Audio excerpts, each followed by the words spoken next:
নমস্কাৰ ছাত্ৰ ছাত্ৰীসকল আজি মই তোমালোকক পঢ়াম state services and public service commission যাক অসমীয়াত কোৱা হয় ৰাজ্যিক সেৱা আৰু ৰাজহুৱা সেৱা আয়োগ ষ্টেট পাব্লিক সাৰ্ভিস কমিশ্যন তোমালোকে সকলোৱে তাৰ নাম শুনিছা ষ্টেট পাব্লিক সাৰ্ভিস কমিশ্যনৰ আৰু ৰাজহুৱা সেৱা আয়োগ তাৰে আমি প্ৰথমত পঢ়িব লাগিব তাৰ structure state public service commission বা ৰাজহুৱা সেৱা আয়োগৰ গঠন কেনেকুৱা হয় তাৰ স্ট্ৰাকচাৰ বা আকাৰ অসমীয়াত কোৱা হয় আকাৰ তাতে পঢ়িম আমি ষ্টেট পাব্লিক সাৰ্ভিস কমিশ্যনৰ উদ্দেশ্যসমূহ বা ৰাজহুৱা তাৰপিছত তাৰ 2 নম্বৰ পঢ়িম আমি তাৰ পৰিচয় তাৰপিছত পঢ়িম এটা স্বতন্ত্ৰ নিযুক্তি সংস্থাৰ কিয় প্ৰয়োজন হয় স্বতন্ত্ৰ মানে স্বাধীন এটা কমিশ্যনৰ কিয় প্ৰয়োজন হয় ৰাজ্যিক পৰ্যায়ত অসামৰিক সেৱাৰ উপাদানসমূহ ৰাজ্যিক পৰ্যায়ত কি তাৰ উপাদান আছে ৰাজ্যিক অসামৰিক সেৱাৰ শ্ৰেণী বিভাজনসমূহ পঢ়িম আমি আৰু ৰাজ্যিক লোক সেৱা আয়োগ ষ্টেট সিভিল সাৰ্ভিস কমিশ্যন আৰু তাৰে সাংবিধানিক ব্যৱস্থা কি সাংবিধানিক ব্যৱস্থা আছে আমাৰ সংবিধানে কি অধিকাৰ দিছে ষ্টেট সাৰ্ভিস পাব্লিক কমিশ্যন বা ৰাজ্যিক লোক সেৱা আয়োগক তাৰপিছত নম্বৰ 7 পঢ়িম আমি আয়োগৰ গঠন আৰু কাৰ্য এখন আয়োগ যেতিয়া গঠন কৰে চৰকাৰে তাৰ কিছুমান কাৰ্য থাকে আকাৰ থাকে সেইখিনি পঢ়িব লাগিব আৰু আয়োগৰ পৰামৰ্শদাতা ভূমিকা লোকসেৱা আয়োগে কি পৰামৰ্শ দিব পাৰে চৰকাৰক বা সমাজক তাৰ ওপৰত পঢ়িম আৰু লাষ্টত পঢ়িম আয়োগৰ স্বাধীনতা লোকসেৱা আয়োগৰ কিমান স্বাধীন এটা আয়োগ বা এটা সংস্থা তাৰ ওপৰত আমি আলোচনা কৰিম আৰু আমি একদম শেষত তাৰ উপসংহাৰ বা কনক্লুশন বৰ্তমান সময়ত কিয় প্ৰয়োজন এটা স্বতন্ত্ৰ আয়োগৰ বা সংস্থাৰ তাৰ বিষয়ে পঢ়িম আৰু এতিয়া হ'ল উদ্দেশ্যসমূহ ৰাজ্যিক পৰ্যায়ত অসামৰিক সেৱাৰ উপাদান আৰু ৰাজ্যিক সেৱাৰ শ্ৰেণী বিভাজনৰ চৰ্ত বা প্ৰণালীসমূহ আমি বুজিব লাগিব আৰু ৰাজ্যিক সেৱাসমূহত নিযুক্তিৰ প্ৰণালীটো কেনেকৈ তাৰ নিযুক্তি হয় আৰু ৰাজ্যিক লোকসেৱা আয়োগৰ ভূমিকা আমি পৰীক্ষা কৰিব লাগিব তাৰ ওপৰত আলোচনা কৰিব লাগিব কেনেকৈ ভূমিকা তাৰ আৰু ইয়াৰ কামত কি কাৰক আছে যে এখন ৰাজ্যিক লোকসেৱা আয়োগক বাধা দিব পাৰে স্বতন্ত্ৰ সংস্থা হিচাপে কাম কৰাৰ সময়ত প্ৰথমত আমি ইয়াৰ পৰিচয় বা ব্যাখ্যা ৰাজ্যিক লোকসেৱা আয়োগৰ ব্যাখ্যা আলোচনা কৰিম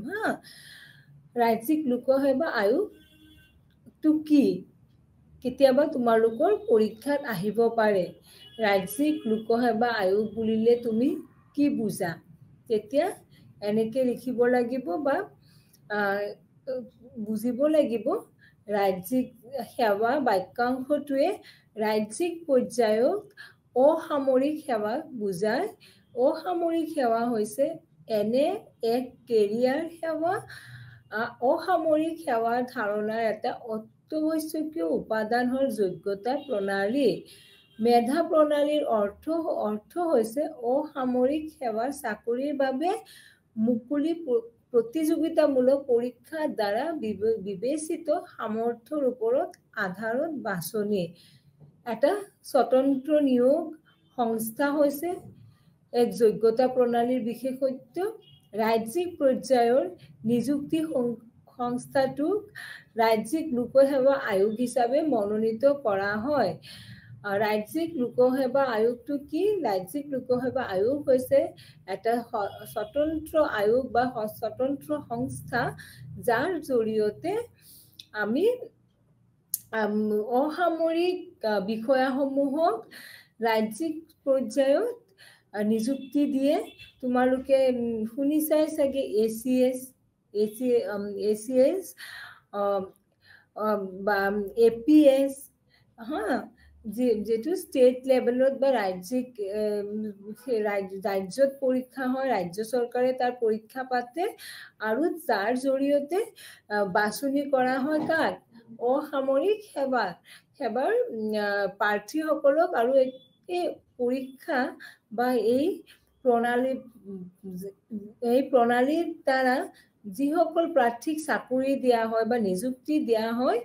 তেওঁলোকে কেনেকৈ এইটো প্ৰণালীৰ দ্বাৰা জড়িত হ'ব প্ৰতিযোগিতামূলক পৰীক্ষাৰ জৰিয়তে APSC UPSC পৰীক্ষা হয় তোমালোকে সকলোৱে জানা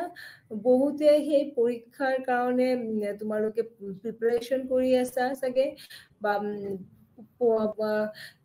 ভৱিষ্যতে সেই পৰীক্ষা দিম বুলি সপোন কৰিছা চাগে সেই পৰীক্ষা দিয়াৰ সময়ত কেনেকৈ দিব লাগিব প্ৰতিযোগিতামূলক পৰীক্ষা তোমালোকে পৰীক্ষাত বহিব লাগিব আৰু পৰীক্ষাৰ দ্বাৰা যিসকল প্ৰাৰ্থীয়ে খুব ভাল নম্বৰ পাব তাৰ ওপৰত কি হ'ব বাছনি হয় হা সেইটোৱে হ'ল তাৰ পৰিচয় ৰাজ্যিক পৰ্যায়ত অসামৰিক সেৱাৰ যাক নিযুক্তি কৰে আৰু চেন্ট্ৰেলে কি পাতে UPSC হা ইউনিয়ন পাব্লিক সাৰ্ভিস কমিশন তাৰ জৰিয়তে IAS IPS তেওঁলোকক নিযুক্তি দিয়া হয় কিয় তেতিয়া আমি পঢ়িম যে এটা নিযুক্তি সংস্থাৰ তাৎপৰ্য নিযুক্তি কৰাৰ কাৰণে এটা সংস্থাৰ কিয় প্ৰয়োজন হয় চৰকাৰে কিয় এটা স্বাধীন সংস্থা দিছে যাৰ জৰিয়তে প্ৰত্যেক নাগৰিকে অংশগ্ৰহণ কৰিব পাৰিব প্ৰাৰ্থী প্ৰত্যেক নাগৰিকে কি কৰিব পাৰিব চাকৰিৰ কাৰণে আবেদন দিব পাৰিব আৰু তাৰ জৰিয়তে পৰীক্ষাত বহিব পাৰিব প্ৰথম পৰীক্ষাত বহি যদি ভাল ফলাফল কৰে তেতিয়া এজন উপযুক্ত অসামৰিক বিষয়া নিযুক্তি হ'ব পাৰিব এইটো এটা কি মৌলিক গুৰুত্বপূৰ্ণ যিকোনো অসামৰিক সেৱাত নিযুক্তি পক্ষপাতিত্বৰ যিকোনো পৰামৰ্শৰ পৰা মুক্ত থাকে এইটো চৰকাৰৰ পৰা এই আয়োগ মুক্ত বুলি কোৱা হয় এই আয়োগ সম্পূৰ্ণ স্বাধীন আৰু এই আয়োগে আমাৰ অসামৰিক বিষয়াসকলক নিযুক্তি দিয়ে আৰু নিযুক্তিত বস্তুনিষ্ঠতা আৰু নিৰপেক্ষতা নিশ্চিত কৰিবলৈ মেধা প্ৰণালীৰ আগমনৰ পিছত কেইবাটাও পদক্ষেপ বিকশিত কৰা হৈছে এক কাৰ্যবাহী শাখাত অসামৰিক সেৱা আৰু এই উদ্দেশ্যৰ বাবে সৃষ্টি কৰা এটা পৃথক সংস্থা তত্ত্বাৱধায়ক কৰাৰ ক্ষমতা ৰখা হয়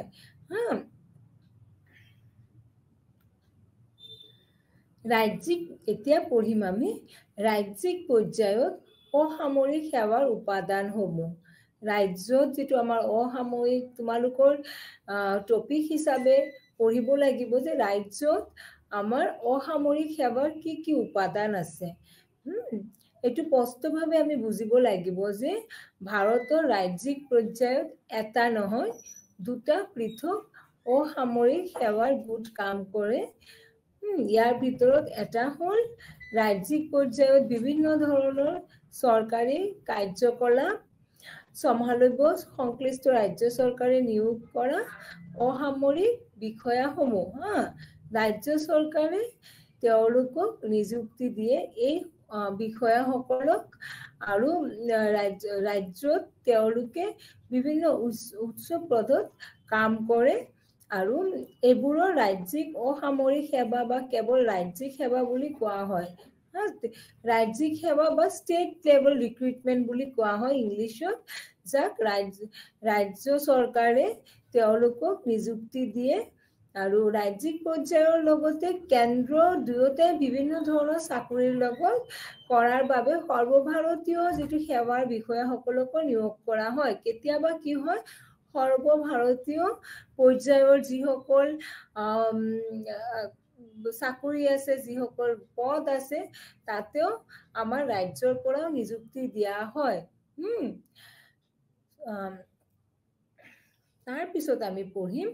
সৰ্বভাৰতীয় সেৱাসমূহ। প্ৰথমত আমি পঢ়িব লাগিব যে অল ইণ্ডিয়া লেভেলত বা সৰ্বভাৰতীয় পৰ্যায়ত কি সংস্থা আছে বা কি ধৰণৰ চাকৰি আছে বা সেইসমূহ পঢ়িব লাগিব। প্ৰথমত যিটো চেন্ট্ৰেল গভৰ্ণমেণ্টে বা কেন্দ্ৰীয় চৰকাৰে তেওঁলোকক নিযুক্তি দিয়ে। এইটো হ'ল সৰ্বভাৰতীয় সেৱাৰ এটা বিশেষত্ব, যি তেওঁলোকক ৰাজ্যিক সেৱাৰ পৰা স্পষ্টভাৱে পৃথক কৰি তোলে। যেনেকুৱা সৰ্বভাৰতীয় সেৱাৰ সৰ্বশ্ৰেষ্ঠ উদাহৰণসমূহ হৈছে আমাৰ, তোমালোকে সকলোৱে জানা। মই ধৰি লৈছো যেনেকুৱা ভাৰতীয় প্ৰশাসনিক সেৱা IS, ইণ্ডিয়ান এডমিনিষ্ট্ৰেটিভ চাৰ্ভিচ, আৰু আছে আমাৰ ভাৰতীয় আৰক্ষী সেৱা IPS, ইণ্ডিয়ান পাব্লিক চাৰ্ভিচ। এইটো সৰ্বভাৰতীয় সেৱাৰ দ্বাৰা তেওঁলোকক নিযুক্তি দিয়া হয়। IS কোৱা, IPS কোৱা, IFS কোৱা, ইণ্ডিয়ান ফৰেন চাৰ্ভিচৰ ব্যক্তিসকলক, আৰু তেওঁলোককো কি কৰিব লাগে, এটা পৰীক্ষা উত্তীৰ্ণ হ'ব লাগে, লিখিত পৰীক্ষা হ'ব, তাৰ জৰিয়তে তাৰপিছত ভাইবা হ'ব বা মৌখিক পৰীক্ষা হ'ব, তাৰ জৰিয়তে তেওঁলোকক নিযুক্তি দিয়া হয়। সৰ্বভাৰতীয় সেৱাসমূহ যিটো অল ইণ্ডিয়া লেভেলত যিটো পৰীক্ষা পতা হয়, কোনে পাতে? চেন্ট্ৰেল গভৰ্ণমেণ্টে, কেন্দ্ৰীয় চৰকাৰে। আৰু অল ইণ্ডিয়া যিটো চাৰ্ভিচ আছে, তাৰ বিষয়াসকল এটা অভিজাত বাহিনী সৃষ্টি কৰাৰ ওপৰত গুৰুত্ব দিয়ে। কিহৰ কাৰণে? তেওঁলোকে ৰাজ্যত আৰু কেন্দ্ৰত দুয়োটা স্থানতে কি হয়, শীৰ্ষ পৰ্যায়ত থাকে। তোমালোকে শুনিছা IS, IPS বা DC, IFS। তেওঁলোকে কি আমাৰ যিটো আমাৰ প্ৰশাসন ব্যৱস্থা আছে, তোমালোকে জানাই চাগে প্ৰশাসনিক ব্যৱস্থা আছে। আমাৰ চৰকাৰ আমাৰ ৰাষ্ট্ৰৰ এটা গঠন আছে। গঠনত কি হৈছে, আমাৰ এডমিনিষ্ট্ৰেশ্যন, প্ৰশাসন আছে। প্ৰশাসনক কোনে চলায়? আমাৰ যিসকল মন্ত্ৰী আছে বা যিসকল মন্ত্ৰীসকলে আমাৰ 5 বছৰৰ কাৰণে আহে, কিন্তু যিসকল IS কোৱা, IPS কোৱা বা লোকসেৱা আয়োগৰ লগত জড়িত যিসকল প্ৰাৰ্থীক নিযুক্তি দিয়া হয়, তেওঁলোকে up to 60 ইয়াৰ্ছলৈকে কাম কৰে। আজি মন্ত্ৰী পৰিৱৰ্তন হৈ থাকে, কিন্তু তেওঁলোকৰ চাকৰি 60 বছৰলৈকে থাকে, তেওঁলোক পৰিৱৰ্তন নহয়। তেওঁলোকে এটা ট্ৰাকচাৰ, এডমিনিষ্ট্ৰেটিভ ট্ৰাকচাৰৰ গঠনৰ মাজত তেওঁলোকে কাম কৰে। প্ৰতিজন যিবিলাক সৰ্বভাৰতীয় সেৱাৰ যিবিলাক বিষয়া আছে, বিষয়াসকল যেতিয়া নিযুক্তি হয়, নিযুক্তি হোৱাৰ পিছত তেওঁলোকক এটা কেডাৰত আৱৰ্তন কৰা হয়। কেডাৰত তেওঁলোকক নিযুক্তি দিয়া হয়, এটা ফ'ৰ্চত তেওঁলোকক দিয়া হয়। সৰ্বভাৰতীয় ক্ষেত্ৰত। আৰু সৰ্বভাৰতীয় সেৱাৰ বিষয়াসকলক কেন্দ্ৰীয়ভাৱে নিয়োগ কৰাৰ ব্যৱস্থা আছে। আৰু তেওঁলোকে সকলো ৰাজ্যৰ প্ৰশাসনিক সেৱাত এক নিৰ্দিষ্ট নিম্নতম আৰু সমান স্তৰৰ প্ৰতিভা আছে। ৰাজ্যসমূহৰ প্ৰশাসনিক যন্ত্ৰসমূহ পৰ্যাপ্তভাৱে সজ্জিত হৈ থাকে, যেনেকুৱা চেন্ট্ৰেল গভৰ্ণমেণ্টত থাকে, কেন্দ্ৰীয় চৰকাৰত থাকে। একে সমানতে ৰাজ্য চৰকাৰতো কি থাকে, আমাৰ এই প্ৰশাসনিক ব্যৱস্থাৰ সজ্জিত হৈ আছে, প্ৰশাসনিক ব্যৱস্থা আছে। আৰু সৰ্বভাৰতীয় সেৱাই ৰাজ্যসমূহৰ সকলো উৎকৃষ্ট প্ৰশাসনিক পদৰ বাবে বা জিলা পৰ্যায়ত আৰু তাৰ ওপৰত সকলো উচ্চতৰ প্ৰশাসনিক পদৰ বাবে কৰ্মচাৰী যোগান ধৰে। জিলা সংগ্ৰাহক, বিভাগীয় আয়ুক্ত, চৰকাৰৰ সচিব, মুখ্য সচিব আদিৰ পদ IPSৰ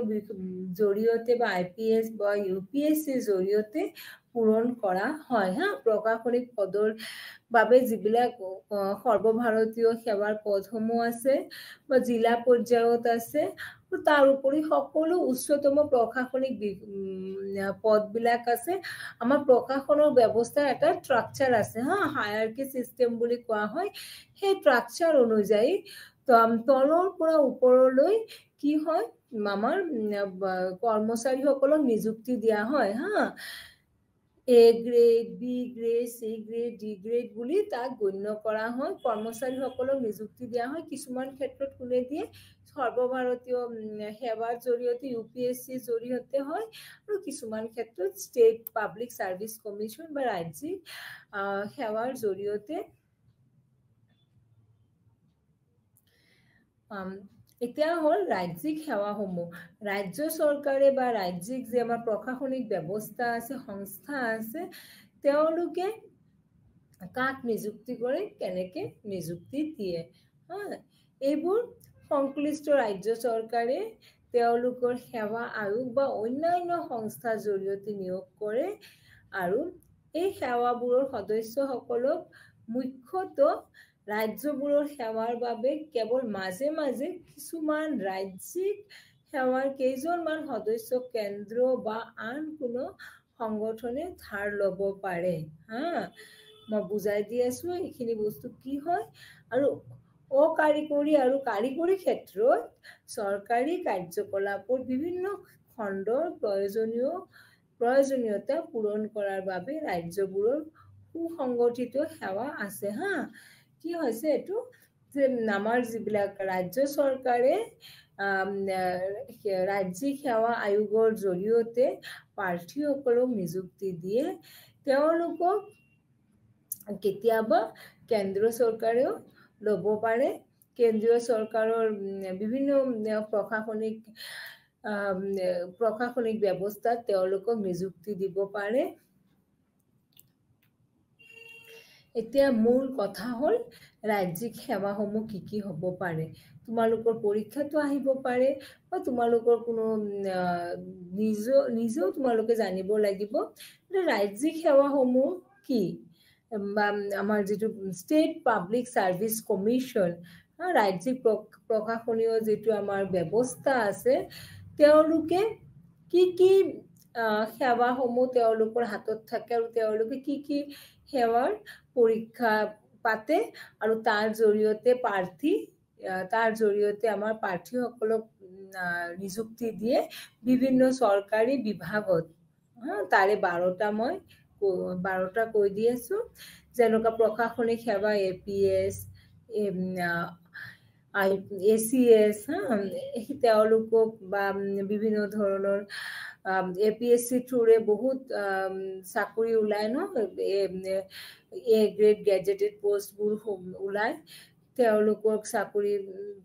চাকৰি পাৰে এনেকুৱা ক্ষেত্ৰত চাকৰি পাবলগীয়া হলে তোমালোকে ৰাজ্যৰ যেটো ৰাজ্যিক সেৱাৰ হেই আছে সমূহৰ জৰিয়তে পৰীক্ষা দিব লাগিব পুলিচ সেৱা যেটো APS বুলি কয় ন্যায়িক সেৱা জুডিশিয়াল সাৰ্ভিস বন সেৱা যেটো ফৰেষ্ট সাৰ্ভিস বুলি কয় কৃষি সেৱা এগ্ৰিকালচাৰ সাৰ্ভিস শৈক্ষিক সেৱা এডুকেশনাল সাৰ্ভিস চিকিৎসা সেৱা মেডিকেল সাৰ্ভিস মীন সেৱা ফিচাৰী সাৰ্ভিস অভিযান্ত্ৰিক সেৱা ইঞ্জিনিয়াৰিং সাৰ্ভিস একাউন্টস সেৱা একাউন্টিং সাৰ্ভিস নিষিদ্ধকৰণ আৰু আবকাৰী বিভাগ টেক্সৰ চাকৰিবোৰ বা কোপাৰেটিভ সেৱা সেইসমূহ সেৱা সকলো কি কৰা হয় বা কৰ্পোৰেট সাৰ্ভিস এইসমূহ সকলো ৰাজ্যিক সেৱাসমূহৰ দ্বাৰা নিযুক্তি দিয়ে ষ্টেট পাব্লিক সাৰ্ভিস কমিশনৰ দ্বাৰা যেনেকুৱা চৰকাৰী ডক্টৰ কোৱা চৰকাৰী শিক্ষক সম্পূৰ্ণ চৰকাৰী স্কুলৰ বা চৰকাৰী বিশ্ববিদ্যালয় সৰকাৰি বিদ্যালয়ৰ শিক্ষক হলে কি কৰিব লাগিব ষ্টেট পাব্লিক সাৰ্ভিস কমিশনত পৰীক্ষা দিব লাগিব বা নেহিক সেৱা যেটো আমাৰ জুডিশিয়াল সাৰ্ভিস আছে বন সেৱা ফৰেষ্ট সাৰ্ভিস তোমাৰ ফৰেষ্ট সাৰ্ভিস বহুত পৰীক্ষা পাতি থাকে নহয় ফৰেষ্ট সাৰ্ভিসত বা কৃষি সেৱা এগ্ৰিকালচাৰৰ পোষ্টবোৰ বা এগ্ৰিকালচাৰৰ যদি মানুহ প্ৰয়োজন হয় এগ্ৰিকালচাৰ ডিপাৰ্টমেন্টত এইবিলাক এটা ডিপাৰ্টমেন্ট প্ৰশাসনিক সেৱা এটা হ'ল কি administrative department police department judicial department forest department agriculture department, education department, then medical department, fishery department, engineering department, then accountancy department, tax department, corporate department. এইকেইটা আমাৰ এখন সৰকাৰ বা এখন ৰাষ্ট্ৰ চলাৰ কাৰণে তাৰ এটা গঠন আছে আৰু সেই গঠন হিসাবে এইসমূহ আমাৰ কিছুমান বিভাগ আছে যিসকল বিভাগ এটা চলোৱাৰ কাৰণে কি প্ৰয়োজন হ'ব মানুহৰ প্ৰয়োজন হ'ব নহয় প্ৰাৰ্থীৰ সেই কাৰণে সেই বিভাগসমূহত যেতিয়া মানুহৰ প্ৰয়োজন হয় তেতিয়া কি কৰা হয় এডভাৰটাইজমেন্ট কৰা হয় আৰু এডভাৰটাইজৰ জৰিয়তে বিজ্ঞাপনৰ জৰিয়তে প্ৰাৰ্থীসমূহে কি কৰে এইসমূহ সেৱা যে মই তোমালোকক লিখি কৈছো এতিয়া তাতে আবেদন কৰিব পাৰে আবেদন কৰাৰ পিছত নিৰ্দিষ্ট সময়ত ৰাজ্যিক যিটো প্ৰশাসনিক ব্যৱস্থা আছে তেওঁলোকে পৰীক্ষা পাতে আৰু পৰীক্ষা পাতাৰ পিছত প্ৰথমত তোমালোকৰ ৰিটেন টেষ্ট লিখিত পৰীক্ষা হ'ব লিখিত পৰীক্ষাত পাছ কৰাৰ পিছত ভাইবাত মাতিব পাৰে মৌখিক পৰীক্ষাত মাতিব আৰু মৌখিক পৰীক্ষাত ভালকৈ উত্তীৰ্ণ হ'লে তেওঁলোকক যিসকল উত্তীৰ্ণ হ'ব প্ৰাৰ্থী তেওঁলোকক কি কৰে তেওঁলোকক চাকৰি দিয়ে যেটো সৰকাৰি চাকৰি বুলি কোৱা হয় আৰু তাৰ জৰিয়তে পিছত কি কৰা হয় সেই সকল প্ৰাৰ্থী ট্ৰেনিং দিয়া হয় বিভিন্ন ধৰণৰ বিভাগত যেনে ACS সমূহ ক'ত দিব ষ্টেট যেটো আমাৰ এডমিনিষ্ট্ৰেটিভ ষ্টাফ কলেজ আছে তাতে তেওঁলোকক সেই দিয়ে প্ৰশাসনিক যেটো আমাৰ ট্ৰেনিং আছে হেতু দিয়ে বা পুলিচ সেৱা পুলিচ ডিপাৰ্টমেন্টত এনেকে গোটেই ডিপাৰ্টমেন্ট কেইটা প্ৰাৰ্থী কি কৰা হয় নিযুক্তি দিয়া হয় এতিয়া আমি পঢ়িম যেটো ৰাজ্যিক সেৱাৰ শ্ৰেণী বিভাজন ৰাজ্যিক যিবিলাক প্ৰশাসনিক সেৱাসমূহ আছে তাৰে শ্ৰেণী বিভাজন আছে তাৰে প্ৰথম প্ৰণালীৰ অধীনত যিবিলাক সেৱাবোৰৰ গ্ৰুপ আছে group A group B group C group D শ্ৰেণীবদ্ধ কৰা হয় তাৰ পিছত আগতে গ্ৰেড 1 আছিল শ্ৰেণী 1 শ্ৰেণী 2 শ্ৰেণী 3 শ্ৰেণী 4 বুলি জনা গৈছিল এতিয়া কি বুলি জনা হয় group A group B group C group D তাৰ পিছত সৰকাৰত নিযুক্তি আৰু কৰ্তৃত্বৰ ক্ষেত্ৰত গুড A মানে গ্ৰুপ A সৰ্বোচ্চ স্থান দিয়া হয় মই আগতে কৈছো তোমালোকক APS ACS তেওঁলোকক যেটো আমাৰ সেৱা আছে সৰকাৰি সেৱাৰ আটাইতকৈ সৰ্বোচ্চ স্থান তেওঁলোকক দিয়া হয় আৰু আমাৰ যেটো 7th পে কমিশন সপ্তম যেটো কেন্দ্ৰীয় দৰমহা আয়োগ আছিল তাৰ পিছত কি কৰা হৈছে গ্ৰুপ C আৰু গ্ৰুপ D গ্ৰুপ C আৰু গ্ৰুপ D এই দুটা এতিয়া একত্ৰিত কৰা হৈছে এতিয়া হ'ল যে এই প্ৰাৰ্থীসকল বা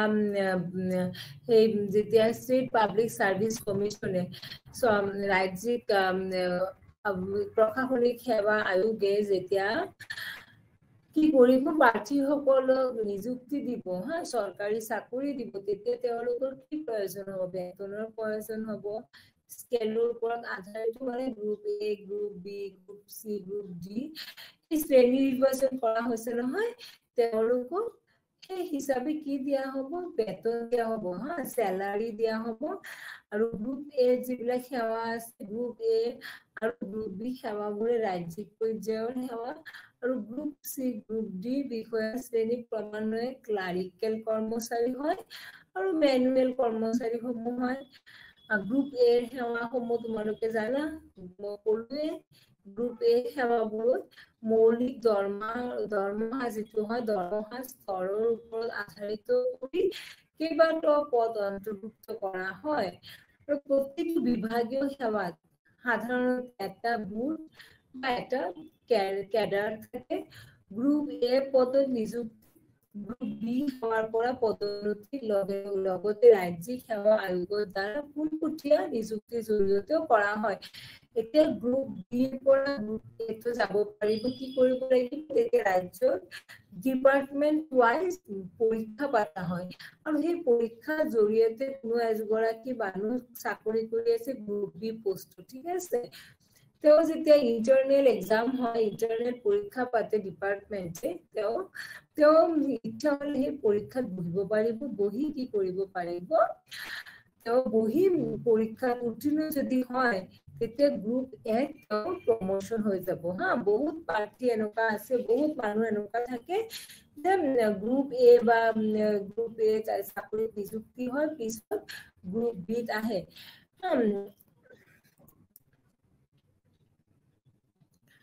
এতিয়া গ্ৰুপ বি সেৱাসমূহ মই ক'লোৱে এই সেৱাবোৰ সাধাৰণতে এক বিশেষ প্ৰকৃতিৰ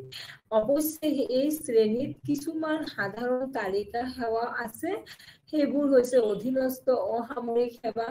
অধীনস্থ আৰক্ষী সেৱা একে ধৰণৰ হা গ্ৰুপ বি সেৱাবোৰত স্থিতি আৰু দায়িত্ব সেই গ্ৰুপ এতকে কম গ্ৰুপ বি পদত নিযুক্তি আংশিকভাৱে পদোন্নতিৰ দ্বাৰা আৰু আংশিকভাৱে মুকলি প্ৰতিযোগিতাৰ দ্বাৰা কৰা হয় বিশেষ সেৱাৰ ক্ষেত্ৰত ৰাজ্যিক লোকসেৱা আয়োগৰ দ্বাৰা অনুষ্ঠিত সাক্ষাৎকাৰৰ আধাৰত পোনপটীয়া নিযুক্তি কৰা হয় অসামৰিক আৰক্ষী আৰু সেই বিজ্ঞাপনৰ জৰিয়তে নিৰ্দিষ্ট সময় দিয়া থাকে ইমান তাৰিখৰ পৰা ইমান তাৰিখলৈকে এই প্ৰাৰ্থীয়ে আবেদন কৰিব পাৰিব আজিকালি তোমালোকে জানা ই কমাৰ্চ বা ই গভৰ্ণমেণ্ট চবতে আজি অনলাইন হয় অনলাইন এপ্লিকেশন দিব পাৰা অনলাইন ফৰ্ম ফিল আপ কৰি পৰীক্ষা যেতিয়া ডেট দিব তেতিয়া অনলাইনে ডাউনলোড কৰিব লাগে কি এডমিট কাৰ্ড প্ৰৱেশ পত্ৰিকা আৰু তাৰ পিছত তাৰে পৰীক্ষা দিয়াৰ পিছত যদি ৰিটেন পৰীক্ষা লিখিত পৰীক্ষা পাস কৰা তেতিয়াই কি হ'ব মৌখিক পৰীক্ষা বা সাক্ষাৎকাৰ কোৱা হয় ইন্টাৰভিউ বহিব পাৰিবা আৰু তাৰ পিছত যদি তাতেও ভাল হয় তেতিয়া এজন প্ৰশাসনিক বিষয়া হিচাপে কি কৰিব পাৰিবা নিযুক্তি হ'ব পাৰিবা এতিয়া হ'ল ৰাজপতিত্ব আৰু ৰাজপতিত্ব নথকা শ্ৰেণী বিভাজন ৰাজ্যিক সেৱাৰ বাবে নিয়োজিত শ্ৰেণী বিভাজনৰ দ্বিতীয় প্ৰণালীৰে তেওঁলোকৰ ৰাজপতিত্ব আৰু ৰাজপতিত্ব নোহোৱা পৰিচয় আৰু শ্ৰেণীৰ অধীনত ৰাখে ৰাজপত্ৰিত চৰকাৰী কৰ্মচাৰী হৈছে এনে এজন যাৰ নিযুক্তি স্থানান্তৰ পদোন্নতি অৱসৰ ইত্যাদি চৰকাৰী গেজেটত গভৰ্ণৰৰ আদেশৰ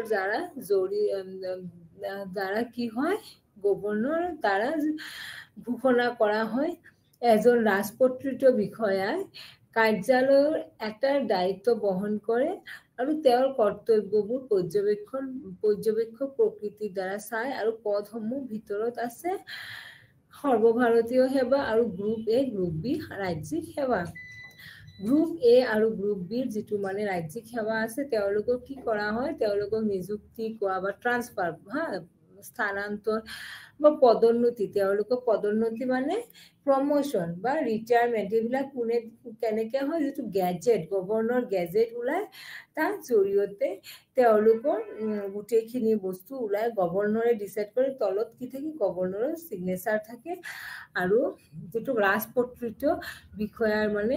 কাৰ্যালয়ৰ এটা দায়িত্ব বহন কৰে আৰু তেওঁলোকৰ কৰ্তব্যবোৰ পৰ্যবেক্ষণো কৰে।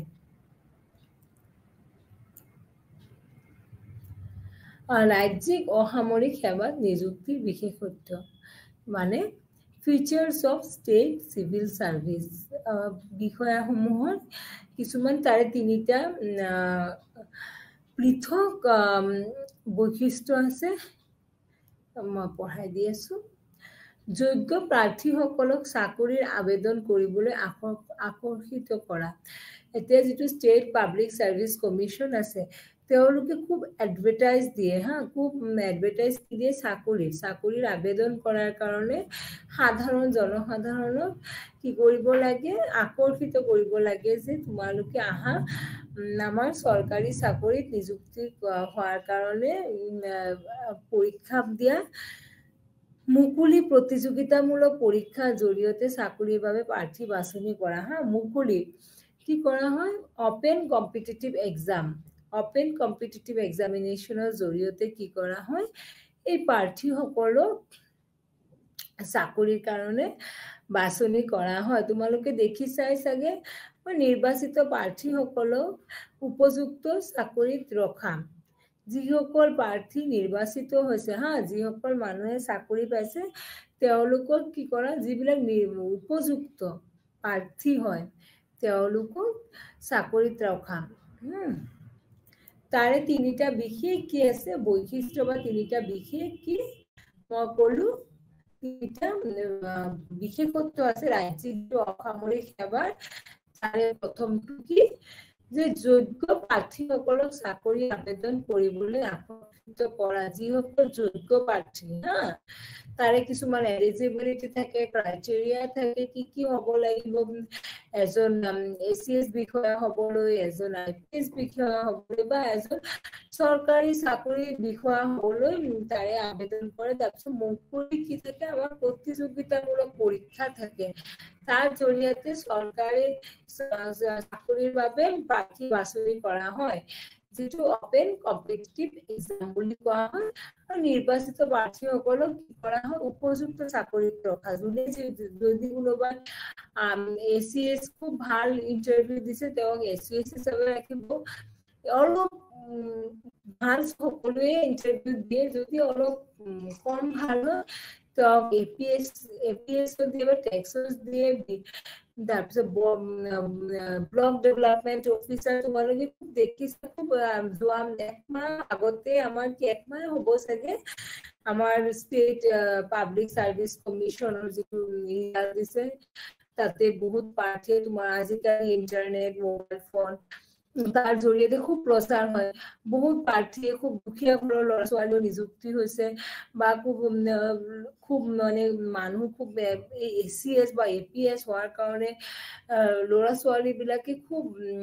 কষ্ট কৰে। সেইসমূহ তোমালোকে নিউজত দেখিছা চাগে। নিযুক্তি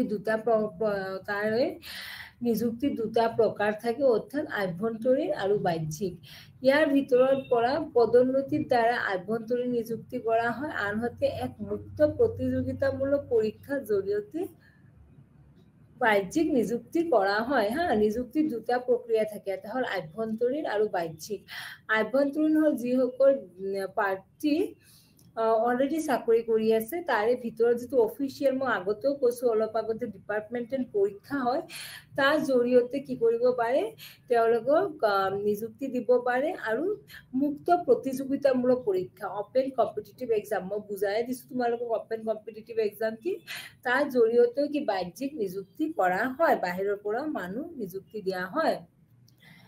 ৰাজ্যিক অসামৰিক সেৱাৰ নিযুক্তিৰ মুখ্য বৈশিষ্ট্যসমূহ। এতিয়া যে তোমালোকে যদি কোনোবা বিচাৰিছা যে ACS হ'বা বা APS হ'বা, ৰাজ্য স্তৰত যিবিলাক আমাৰ অসামৰিক সেৱাৰ নিযুক্তি হয়, তাৰ কিছুমান যদি বৈশিষ্ট্য আছে, তেনেকে সেই ৰাজ্যিক সেৱাবোৰৰ পুনৰাবৃত্তি 21 বছৰ বয়সত কৰা হয়। অনুসূচিত জাতি, অনুসূচিত জনজাতি, পিছপৰা সম্প্ৰদায়, অবিবাহিত মহিলা প্ৰাৰ্থী বা বিবাহ বিচ্ছেদ হোৱা বা পৃথক হোৱা মহিলাসমূহ, শাৰীৰিকভাৱে অক্ষম বিকলাংগ ব্যক্তিৰ বাবে বয়সৰ ৰেহাই দিছে। আৰু APSC দ্বাৰা পৰিচালিত এক মুকলি প্ৰতিযোগিতামূলক পৰীক্ষাৰ জৰিয়তে কি কৰা হয়, নিযুক্তি দিয়া হয়। এই কেইটা হল খুব প্ৰধান বৈশিষ্ট্য। কাৰ বৈশিষ্ট্য? ৰাজ্যিক অসামৰিক সেৱাৰ বৈশিষ্ট্য। আৰু সেই ৰাজ্যৰ কি বুলি কয়, সেই ৰাজ্যিক সেৱাসমূহৰ পুনৰাবৃত্তি 21 বছৰ বয়সত কৰা হয়। ৰাজ্যিক অসামৰিক সেৱাৰ আৰু কিছুমান বৈশিষ্ট্য আছে, যেনেকুৱা পূৰণ কৰিব লগা খালী পদবোৰ প্ৰতি বছৰে APSC দ্বাৰা বিজ্ঞাপন হয় আৰু সমগ্ৰ দেশৰ প্ৰাৰ্থীৰ পৰা আবেদন আমন্ত্ৰণ কৰা হয়। তাৰপিছত নিম্নতম যোগ্যতা প্ৰাপ্ত হৈছে স্বীকৃতি বিশ্ববিদ্যালয়ৰ পৰা স্নাতক বা ডিগ্ৰী। এতিয়া ACS APS হ'ব গ'লে কি লাগিব?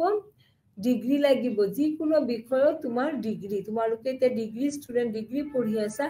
তেতিয়া ডিগ্ৰী কমপ্লিট হ'ব, তোমালোকে APSC বা ACS ৰ কাৰণে বা UPSC ৰ কাৰণে যোগ্যতা লাভ কৰিবা, পৰীক্ষা দিব পাৰিবা।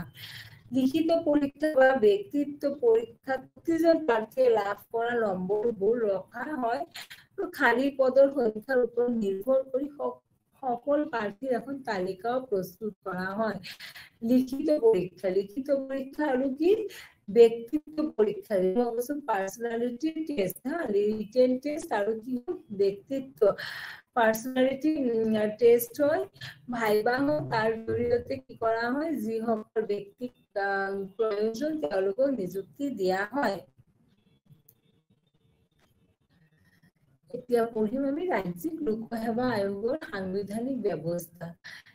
ৰাজ্যিক পৰ্যায়ত ৰাজহুৱা সেৱা আয়োগ বা APSC নিয়ন্ত্ৰণ কৰা সাংবিধানিক ব্যৱস্থাবোৰ তলত উল্লেখ কৰা হৈছে। সংবিধানৰ 315 নং অনুচ্ছেদত APSC বা APSC স্থাপনৰ ব্যৱস্থা কৰা হৈছে। আৰু এই নিৰ্ধাৰণ কৰে যে ইউনিয়নৰ বাবে এটা APSC আৰু লগতে প্ৰতিখন ৰাজ্যৰ বাবে এখন PSC থাকিব লাগিব। তাৰপিছত কি লাগিব? আৰ্টিকেল 316 ৰচনাটো নিৰ্ধাৰণ কৰে এই অধ্যক্ষ থাকিব আৰু সকলো সদস্যসকলৰ নিযুক্তি পদ্ধতিৰ লগতে তেওঁলোকৰ কাৰ্যকালৰ ওপৰতো চিন্তা কৰা হ'ব। আৰু আমি ইতিমধ্যে ব্যাখ্যা কৰিছো যে নিযুক্তিৰ বস্তুনিষ্ঠতা আৰু নিৰপেক্ষতা নিশ্চিত কৰাৰ লক্ষ্যৰে এই কামটো আয়োগক অৰ্পণ কৰা হৈছে আৰু ইয়াৰ সাংবিধানিক মৰ্যাদাও দিয়া হৈছে। সাংবিধানিক যে 315 নং অনুচ্ছেদৰ পিছত আমাৰ 315 নং সাংবিধানিক যিটো অনুচ্ছেদ আছে তাতে এই ব্যৱস্থা আছে। কি ব্যৱস্থা?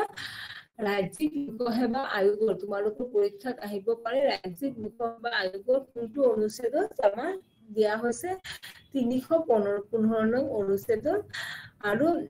ই নিৰ্ধাৰণ কৰে কি ইউনিয়নৰ বাবে এটা PSC আৰু লগতে প্ৰতিখন ৰাজ্যৰ এটা PSC থাকিব লাগিব। APSC ইউনিয়নত কি থাকিব? UPSC। আৰু আৰ্টিকেল 316 ৰচনাটো নিৰ্ধাৰণ কৰা হৈছে। কি ৰচনাটো? ৰাজ্যিক লোকসেৱা আয়োগ কেনেকে হ'ব? আয়োগ এটাৰ আধা সদস্য হৈছে কেন্দ্ৰীয় বা ৰাজ্য চৰকাৰৰ অধীনত নিম্নলিখিত 10 বছৰৰ অভিজ্ঞতা থকা এজন ব্যক্তি আৰু সদস্যসকলক 6 বছৰ বা 62 বছৰ বয়সলৈ নিযুক্তি দিয়া হয়। আৰু ৰাজ্যপালে কি কৰে? কৰ্তৃত্ব নিয়োগ কৰিছে। আৰু কিন্তু এইটো সাৱধানে মন কৰিব লাগিব যে সদস্যসকলক কেৱল ৰাষ্ট্ৰপতিয়ে আঁতৰাব পাৰে, ৰাজ্যপালে নোৱাৰে। যিটো ৰাজ্যিক আয়োগ আছে, ৰাজ্যিক লোকসেৱা আয়োগ, তাৰে সদস্যসকল ৰাজ্যপালে নিৰ্ধাৰণ কৰে। আৰু কমেও এই আয়োগটোত কি এটা আধা সদস্য হৈছে কেন্দ্ৰীয় বা ৰাজ্য চৰকাৰৰ অধীনত নিম্নতম 10 বছৰ অভিজ্ঞতা থকা এজন ব্যক্তি, যোনে চেয়াৰমেন হ'ব হা চেয়াৰমেন বনোৱা হয় ৰাজ্যিক লোকসেৱা আয়োগৰ আৰু সদস্যসকলক কিমান বছৰৰ কাৰণে নিযুক্তি দিয়া হয় 6 বছৰৰ কাৰণে আৰু যদি বয়স 62 বছৰৰ বেছি হয় তেতিয়া তেওঁ চাকৰিৰ পৰা ৰিজাইন দিব লাগিব আৰু ৰাজ্যপালে কি কৰে তেওঁলোকক কোনো এজন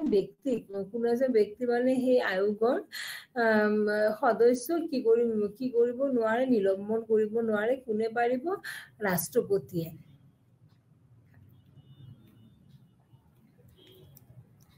এতিয়া পঢ়িম আমি আয়োগৰ কাৰ্যসমূহ হা কি কাৰ্য কৰে ৰাজ্যিক আয়োগৰ যিটো ৰাজ্যিক আয়োগ আছে মুখ্য কাম হৈছে অসামৰিক সেৱাত নিযুক্তিৰ বাবে পৰীক্ষা অনুষ্ঠিত কৰা এইবোৰৰ ভিতৰত আছে যেটো প্ৰধান কাম কি এপিএসসি বা স্টেট পাব্লিক সাৰ্ভিস কমিশনৰ অসামৰিক সেৱাত নিযুক্তিৰ বাবে পৰীক্ষা অনুষ্ঠিত কৰা এপিএস এসিএস তেওঁলোকৰ কাৰণে কি বা যিকোনো চৰকাৰী চাকৰিৰ নিযুক্তি দিয়া আৰু এইবোৰৰ ভিতৰত হৈছে ৰাজ্যপালে দ্বাৰা উল্লেখ কৰা বিষয় এটাৰ ওপৰত ৰাজ্য চৰকাৰে নিবিদা পৰামৰ্শ দিব পাৰে ৰাজ্যিক অসামৰিক সেৱাৰ সন্দৰ্ভত আইনসভাৰ এক আইনৰ দ্বাৰা প্ৰদান কৰিব পাৰে এনে অতিৰিক্ত কাৰ্য ব্যৱহাৰ কৰিব পাৰে আসাম পাব্লিক সাৰ্ভিস কমিশনে কি কৰে এই প্ৰাৰ্থীসকলক নিযুক্তি দিয়ে আৰু বিভিন্ন সৰকাৰি উচ্চ পদস্থ পদবিলাকক তেওঁলোকক নিযুক্তি দিয়ে আৰু অসমত তোমালোকে দেখিছা এতিয়া বৰ্তমান যুগত খুব প্ৰতিযোগিতা হৈছে বহুত লৰা ছোৱালীয়ে কোচিং কৰে ন সেই কোচিং লৈ আছে এপিএসসি ইউপিএসসি হা এপিএসসি এনেকুৱা এটা সাৰ্ভিস যাৰ জৰিয়তে তুমি সমাজত প্ৰত্যেক ব্যক্তিক যদি এজন সমাজত প্ৰত্যেক ব্যক্তিক সেৱা কৰিব বিচাৰিছা চৰকাৰে যিবিলাক আমাৰ কি বনায় যিবিলাক পলিচি বনায় হা পলিচি নিৰ্ধাৰণ কৰে সেই পলিচিসমূহ কোনে চলাব এই পলিচিসমূহ যিবিলাক আমাৰ আইএস অফিচাৰ আছে এপিএস অফিচাৰ আছে ইণ্ডিয়ান এডমিনিষ্ট্ৰেটিভ অফিচাৰ আছে হা তাৰপিছত ষ্টেট লেভেল অফিচাৰ আছে তেওঁলোকে চলায় আৰু তেওঁলোকক কি কৰে তেওঁলোকে এই পৰীক্ষা এই ৰাজ্যিক লোকসেৱা আয়োগৰ জৰিয়তে পৰীক্ষা দি আহিব লাগিব আৰু এটা খুব ভাল মানে কেৰিয়াৰ বুলি ক'ব পাৰা খুব ভাল এটা আইএস হোৱা আইপিএস হোৱা এসিএস হোৱা এইটো এটা খুব সম্ভ্ৰান্ত চাকৰি বুলিও আমি ক'ব পাৰো তোমালোকে দেখিছা ডিসি হোৱাৰ বহুত মানুহৰ সপোন থাকে আইপিএস পুলিচ হোৱাৰ বা এপিএস আইপিএস পুলিচ হোৱাৰো খুব মানুহৰ সপোন থাকে হা ডাঙৰ পুলিচ অফিচাৰ হ'ম বুলি সো সেইবিলাক খবৰলৈ গ'লে কি কৰিব লাগিব যেটো ৰাজ্যিক সেৱা আছে আমাৰ ৰাজ্যিক লোকসেৱা আয়োগ আছে তাৰ জৰিয়তে আমি পৰীক্ষা দিব লাগিব তাৰ জৰিয়তে আমি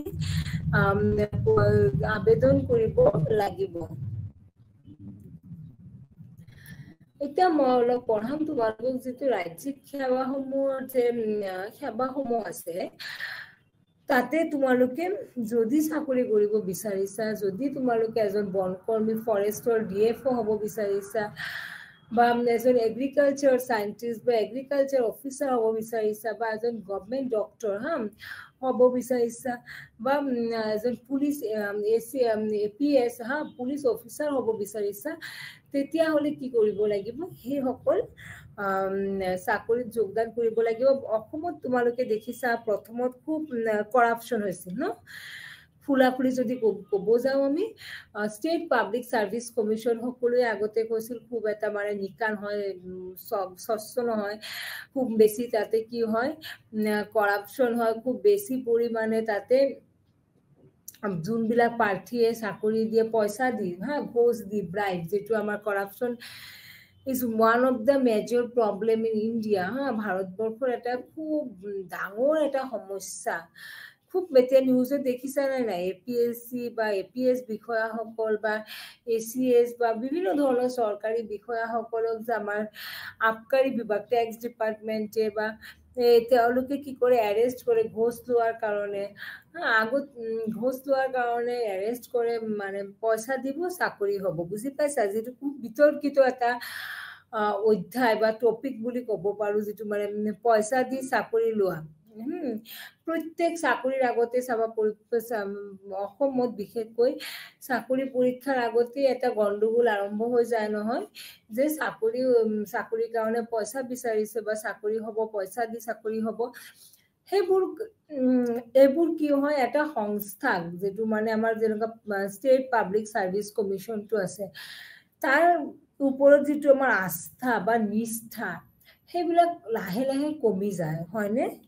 সেই কমাৰ কাৰণে আমাৰ চৰকাৰে কি কৰিছে এতিয়া যে নতুন চৰকাৰ হৈছে চৰকাৰে জনসাধাৰণ চৰকাৰ কাৰ ওপৰত ভৰসা কৰি থাকে চৰকাৰ আমাৰ জনসাধাৰণৰ ওপৰত জনসাধাৰণক দেখাব খুজিছে যে এটা আমাৰ স্বচ্ছ আৰু নিকা এটা সংস্থা আছে যেটোৰ নাম হল আসাম পাব্লিক সাৰ্ভিস কমিশন বা স্টেট পাব্লিক সাৰ্ভিস কমিশন ৰাজ্যিক অসামৰিক সেৱা তাৰ জৰিয়তে কি কৰিব পাৰি আমি প্ৰত্যেক নাগৰিকে পৰীক্ষা দি এজন যোগ্য প্ৰাৰ্থী হিচাপে আমি বিভিন্ন প্ৰশাসনিক বিষয়ত যোগদান কৰিব পাৰো আৰু এইভাবে আমাৰ চৰকাৰে এতিয়া স্বচ্ছ আৰু নিকা কৰিব বিচাৰিছে আৰু তোমালোকে দেখিছা খুব দুখীয়া ঘৰৰ ল'ৰা ছোৱালী বা খুব পিছপৰা শ্ৰেণীৰ ল'ৰা ছোৱালী বা মহিলাই মহিলা আমাৰ সমাজত কি কৰা হয় দ্বিতীয় স্থানত ৰখা হয় এজন মহিলা অফিচাৰ হ'ব থ্ৰু এপিএসসি জৰিয়তে ৰাজ্যিক অসামৰিক সেৱাৰ জৰিয়তে সেইটো মানে খুব ডাঙৰ কথা এটা আমাৰ সমাজৰ বাবে সেই কাৰণে বা কিছুমান এই পৰীক্ষাটো যে হয় আমাৰ এপিএসসি বা এজন এসিএস বা এজন এপিএস হোৱাৰ কাৰণে খুব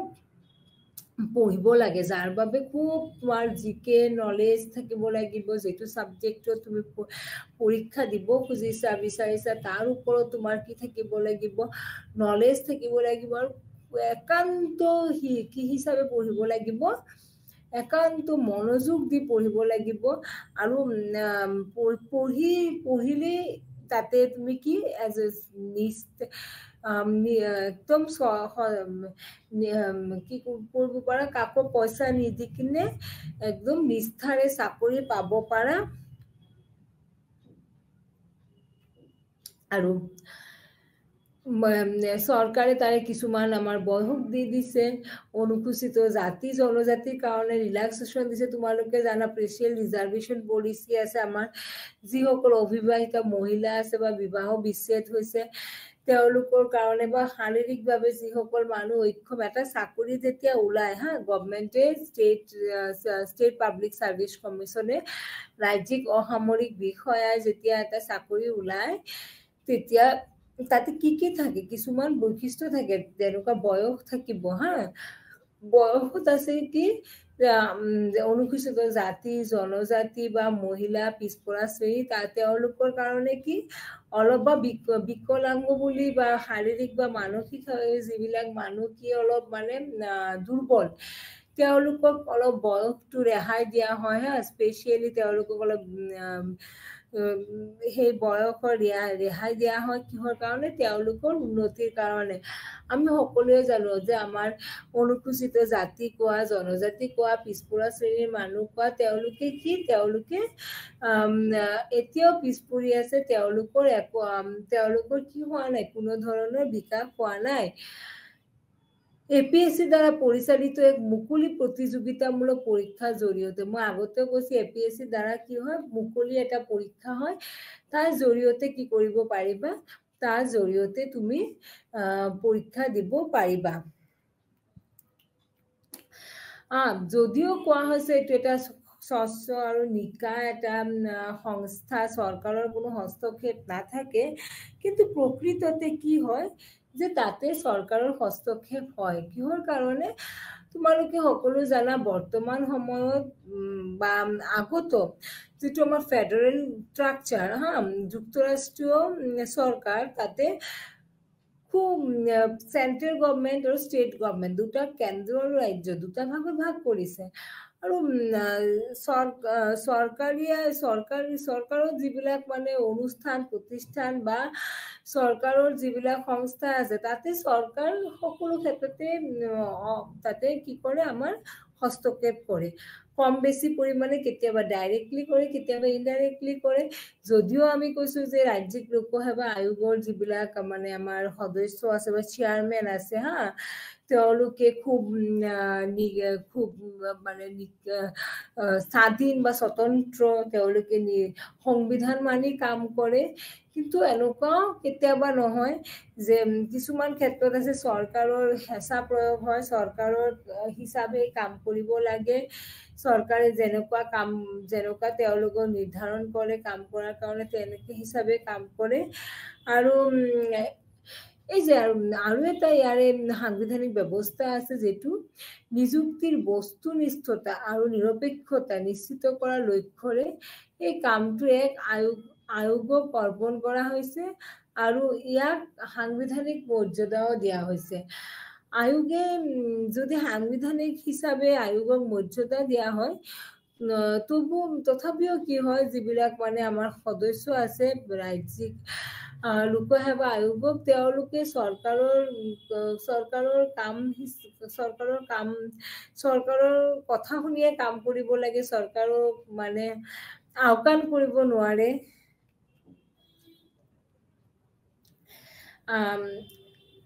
আৰু এই আয়োগৰ যে গঠন কৈছো মই যে ৰাজ্যপালে তাৰেও এটা কন্ট্ৰভাৰ্সি আছে যে যদিও ৰাজ্যপালে তেওঁক নিৰ্ধাৰণ কৰে তেওঁক আমাৰ ৰাজ্যপালে কি কৰে সদস্য বা যোন চেয়াৰমেন হ'ব হা তেওঁক কি কৰিব চেয়াৰমেন যোন হ'ব তেওঁক ৰাজ্যপালে নিযুক্তি দিব কিন্তু যেতিয়া বৰখাস্ত কৰিব লাগে কিবা এটা যদি ঘটনা হয় বা কিবা তোমালোকে দেখিছা APSCৰ আমাৰ ৰাকেশ পালৰ নাম সকলোৱে শুনিছা ন টিভিত দেখিছা নিউজ পেপাৰত পঢ়িছা যে কিমান কেলেংকাৰী হৈছে তেওঁ যেতিয়া চেয়াৰমেন হিচাপে APSCৰ আছিল আসাম পাব্লিক সাৰ্ভিস কমিশনত যেতিয়া ৰাকেশ পাল আছিল তেওঁ কিমান এতিয়া কেছ হৈছে লাখ লাখ টকাৰ ঘোটালা কৰিছে লাখ লাখ টকাৰ মানুহৰ পৰা লৈছে সবতে খেলি মেলি কৰিছে ন তো জেলত আছিল তো এইবোৰ ক্ষেত্ৰত কি হয় যে তেওঁ নিজে পৰীক্ষা এনেকুৱা নিজৰ ইচ্ছা মতে অনুষ্ঠিত কৰিছিল আৰু ট্ৰান্সপাৰেন্সি নাছিল এই ক্ষেত্ৰত যেটো মানে APSC আৰু এটা কথা হ'ল যে ৰাষ্ট্ৰপতি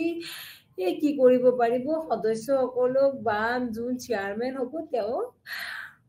ৰাষ্ট্ৰপতি আঁতৰাব পাৰিব কিন্তু বেলেগে নোৱাৰে হা কিহৰ কাৰণে বেলেগে নোৱাৰে বুলি কোৱা হয় নোৱাৰে ৰাজ্যপালে নোৱাৰে বুলি কোৱা হয় তাৰ কাৰণে এটা মানে তাতে কন্ট্ৰভাৰ্সি আছে যে ৰাজ্যপালে যদি নিযুক্তি দিয়ে ৰাজ্যপালে কিয় ৰাজ্যৰ যদি প্ৰধান হয় এজন ৰাজ্যৰ প্ৰধান কোন আমাৰ ৰাজ্যৰ প্ৰধান ৰাজ্যপালে যদি তেওঁক যদি মনোনীত কৰিব পাৰে কিন্তু ৰাষ্ট্ৰপতিয়ে কিয় আঁতৰাব তেওঁক ৰাজ্যপালে আঁতৰাব লাগে যদি কিবা অসুবিধা হৈছে সেইখিনি ক্ষেত্ৰত কিন্তু মন কৰিবলগীয়া হয় যেটো যদিও কোৱা হৈছে আমাৰ ৰাজ্যিক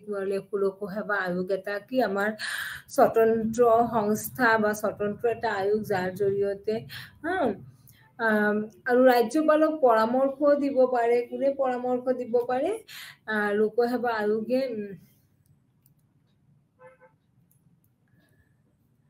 তাৰপিছত দুটা মই আগতেও কৈছো যে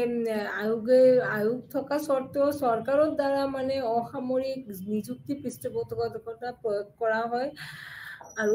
আয়োগৰ যিবিলাক সদস্য আছে তেওঁলোককো প্ৰশ্ন কৰে প্ৰশ্ন হয় তেওঁলোকৰ যোগ্য প্ৰাৰ্থীক সদস্য হিচাপে দিয়ে নে নাই এইখিনি হ'ল আমাৰ স্টেট সিভিল সাৰ্ভিস কমিশন বা ৰাজ্যিক লোকসেৱা আয়োগ বা ৰাজ্যিক সেৱা আয়োগ মই আশা কৰিছো তোমালোকে বুজি পাইছা তাৰে ওপৰত পৰীক্ষাত আহিলে লিখিব পাৰিবা যেনেকুৱা তাৰে বহুত তোমালোকে কিতাপ পঢ়িলে গম পাবা তাতে কোৱেশ্চনবোৰ আছে আনসাৰ আছে এইখিনি পঢ়িবা আৰু তাৰে লগতে বৰ্তমান কেনেকৈ চলিছে লোকসেৱা আয়োগৰ কাৰ্য সেইখিনিও পঢ়িব লাগিব আৰু বৰ্তমান সময়ত যেটো ৰাজ্যিক লোকসেৱা আয়োগ আছে তাৰ বিশেষ এটা তাৎপৰ্য হৈছে কিয় প্ৰত্যেক নাগৰিকে এজন ভাল প্ৰশাসনিক বিষয়া হ'ব বিচাৰিছে আৰু যেতিয়া নিকা হৈছে স্বচ্ছ হৈছে সকলোৱে তাতে অংশগ্ৰহণ